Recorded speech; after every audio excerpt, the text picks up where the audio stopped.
À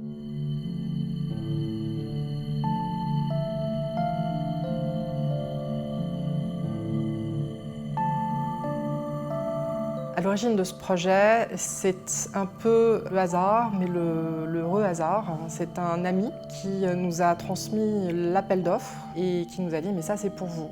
C'était un peu comme un moment de magie parce que, quelque part, travailler sur un opéra, c'est absolument historique. Donc je me suis d'abord faite toute petite par rapport à cet appel d'offres. Et c'est mon imaginaire de petite fille qui a créé cette histoire de lustre. C'est la petite fille qui est en moi qui a pris le pas sur le designer pour pouvoir créer cette pièce unique et cette pièce historique qui va marquer un moment. Elle va marquer un moment aussi pour une autre histoire, c'est que dans cet appel d'offres, il était bien dit qu'il y avait eu un lustre qui avait été installé dans cette salle de spectacle, mais que personne n'en avait gardé ni d'image, ni de plan. Donc on sait qu'il y avait un lustre, mais on ne sait pas lequel.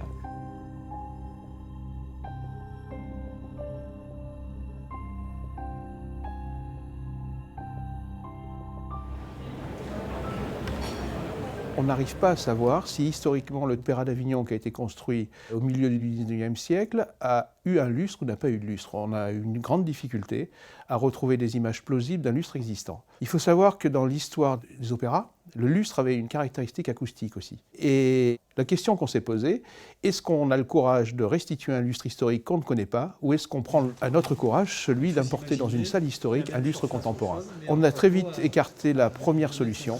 Ça aurait été un mensonge. Donc on a préféré un lustre contemporain parce qu'un opéra n'est pas une expérience morte où on ne fait que reproduire l'histoire, etc. C'est aussi un lieu de création contemporaine.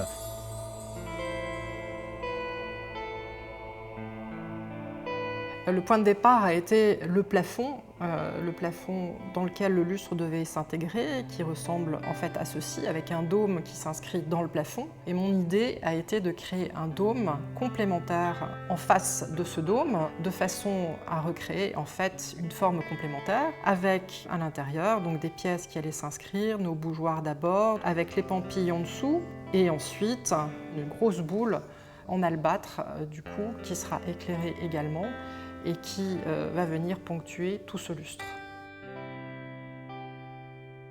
L'idée aussi, c'était d'être en respect avec tout le décor de la salle de spectacle, donc de respecter aussi l'harmonie de ce décor et d'avoir des pièces qui allaient pouvoir exprimer à la fois, parce que ça c'est un peu ma signature, le côté contemporain du lustre, mais aussi la tradition et l'authenticité.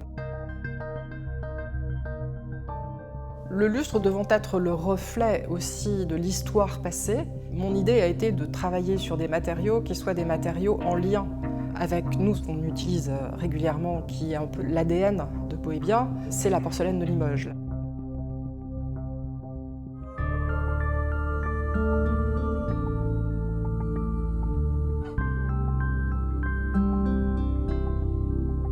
Sylvie a adopté la porcelaine comme étant un moyen de mettre en valeur les luminaires et elle s'est très vite affranchie de ce qui existait et de ce qui était possible. Ce n'est pas l'enjeu, ce n'est pas le premier sujet.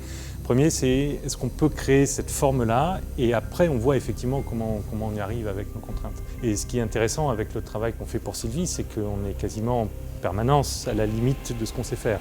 Ce qui apporte énormément de valeur aux pièces et aux objets parce que c'est des objets qui, par nature, n'existent pas.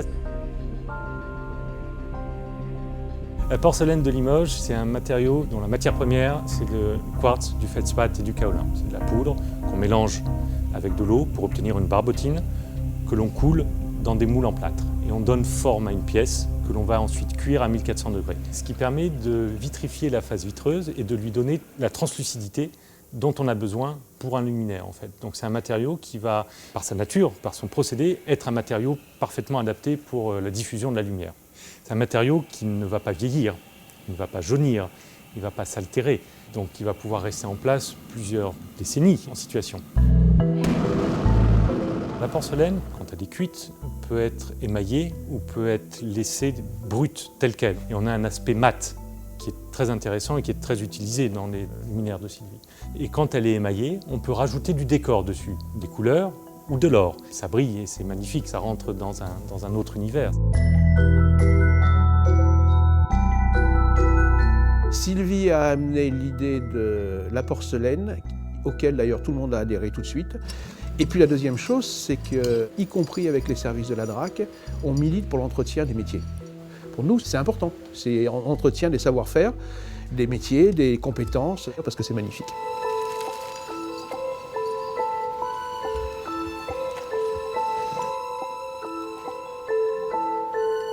L'utilisation des LED nous permettait aussi de nous inscrire dans la modernité, de nous inscrire dans le côté très contemporain et de pouvoir aussi nous libérer, puisque le LED ne nécessite pas beaucoup d'alimentation électrique, de pouvoir nous libérer des structures lourdes, métalliques, puisqu'on avait un objectif de 1 tonne à ne pas dépasser globalement pour un lustre qui va faire aujourd'hui 7 mètres de hauteur sur 4 mètres de diamètre.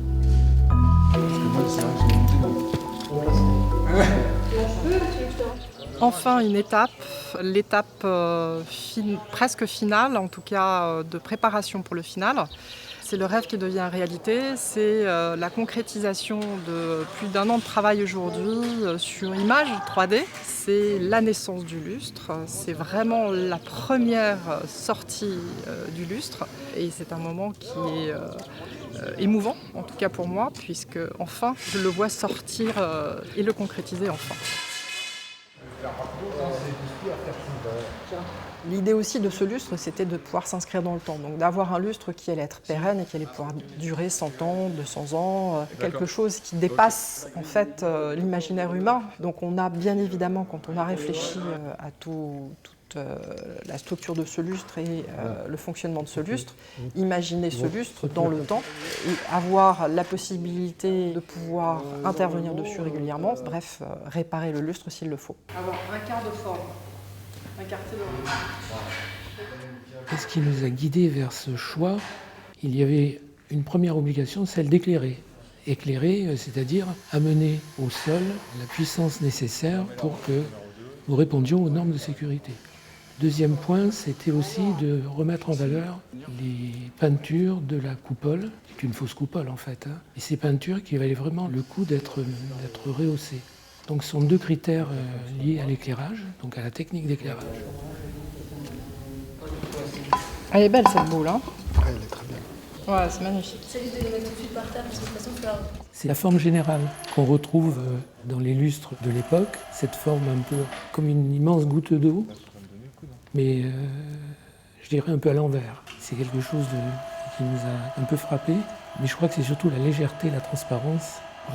On pense que Beau et Bien nous a garanti un lustre tout à fait original. Il est unique et je pense que ça participera à l'originalité et à la promotion de notre opéra-théâtre.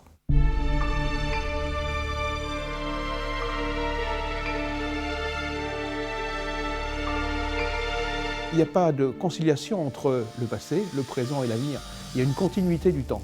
Notre propos, c'était justement de participer à cette continuité, à ce développement, de dire que l'opéra historique n'est pas une expérience finie, y compris dans son décor, mais c'est une expérience qui aujourd'hui va accueillir ce lustre et demain va accueillir d'autres choses modernes. Et le défi de Sylvie Maréchal, c'était justement d'inventer ce gigantesque lustre, parce qu'il y a une échelle qui est extrêmement impressionnante, mais avec des normes de sécurité qui sont parmi les plus lourdes de ce qui existe en France.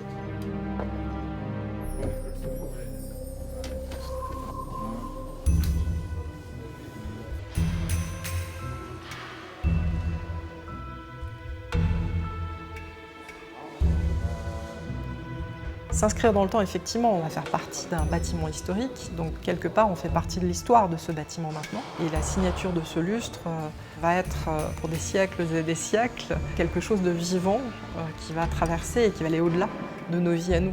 Pour moi, c'est pas ça qui est important. Ce qui est important pour moi, c'est aujourd'hui. C'est ce qu'on vit en ce moment, c'est cette installation qu'on est en train de réaliser et qu'une fois finie, ça sera ça, ma consécration. On a réussi, on l'a fait, c'est là.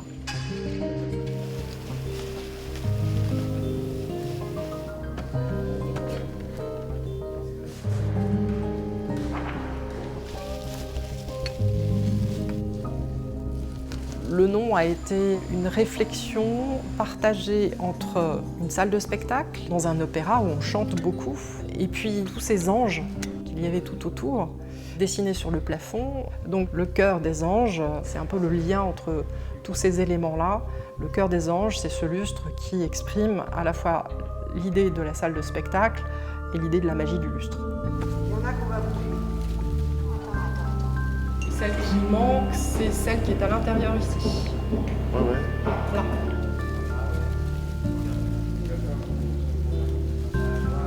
C'est la première fois qu'on le déballe. Là, pour le coup, on est en train de révéler toutes les pièces qui étaient cachées jusqu'à présent dans leurs petits sachets plastiques et qui vont petit à petit prendre leur place dans ce grand lustre de façon naturelle, juste par l'aplomb du fil. C'est la retouche, oui, parce que bien évidemment la structure a un peu souffert, dû aux différentes manipulations. Il y a quelques griffes qui se sont faites et on repeint aussi des petites pièces qu'on a ajoutées et qui viennent s'accrocher sur la structure pour avoir quelque chose qui soit vraiment jusqu'au bout parfait.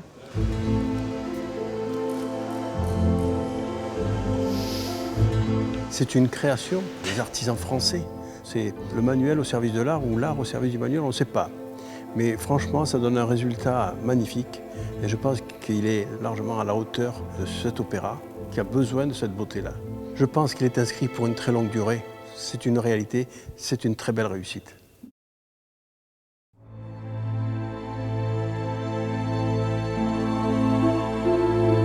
Là, je vois des heures et des heures de travail passé et l'aboutissement de ce travail. Les mots sont difficiles et dépassent en fait ce que je ressens. C'est difficile à exprimer. Ça monte très doucement pour éviter justement d'avoir des accidents. Il ne faut pas perdre de vue quand même qu'on est sur de la porcelaine de Limoges et que les pampilles qui ne sont que suspendues, elles sont vraiment suspendues dans l'air. Il faut éviter qu'elles s'entrechoquent et qu'on ait de la casse. Ce serait dommage à cette étape-là.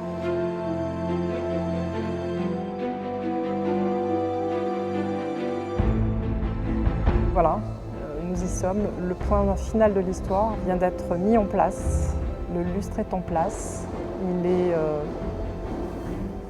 magnifique, il est harmonieux dans l'espace. C'est exactement ce que j'avais en tête. Pour ça, c'est une réussite. Et le cœur des anges, qui est son nom, va trouver sa place au cœur des anges du plafond.